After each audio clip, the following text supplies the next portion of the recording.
Much of the confusion over a government default lies in the term itself and the way it is being used by Republicans and Democrats. So let's put the government checkbook next to the calendar and break it down.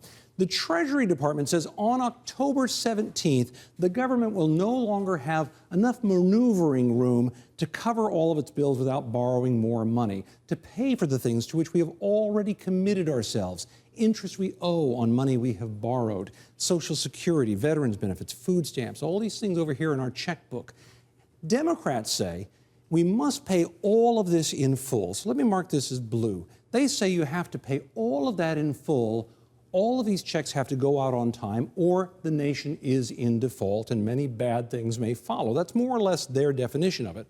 Republicans, however, are essentially saying, at least some of them are saying, no, only this top one, the interest must be paid in full to avoid default. Imagine that this is the mortgage on your house. You must pay it, but these other checks are for electricity, water, gas, that sort of thing. Yeah, you owe it. They should be on time, but they can be a little bit late without the sky falling. So you see the difference here, Wolf. For the Democrats, they're basically saying there is a deadline coming up soon. You have to cover everything. If not, that's default. Republicans say there is a deadline coming up at some point, but you only have to pay part of it. And that's a really substantial difference, Wolf.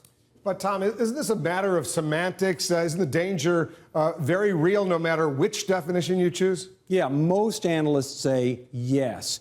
Even if they buy this Republican argument that the Democrats are making too much of the October 17th deadline, that maybe you can slide this down and go to any number of different dates, they say even if you can do that, real consequences will follow if at some point we pass this point of no return, whether or not it's technically a default or not. First, tens of millions of Americans would not get government assistance, checks that they expect, or those checks might be smaller than usual. Senior citizens, poor folks, government workers, students, many people who depend on that money week in and week out. Second, the stock market could go into a free fall in the face of this sudden and dramatic weakening of consumer buying power and all of the related financial uncertainty. And third, once again, we're back to this issue of credit.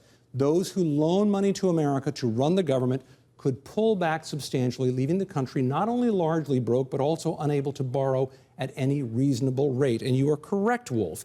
There is a wide agreement that many of these things will happen even if we get too close to a default, whether or not we technically cross the line, depending on any definition.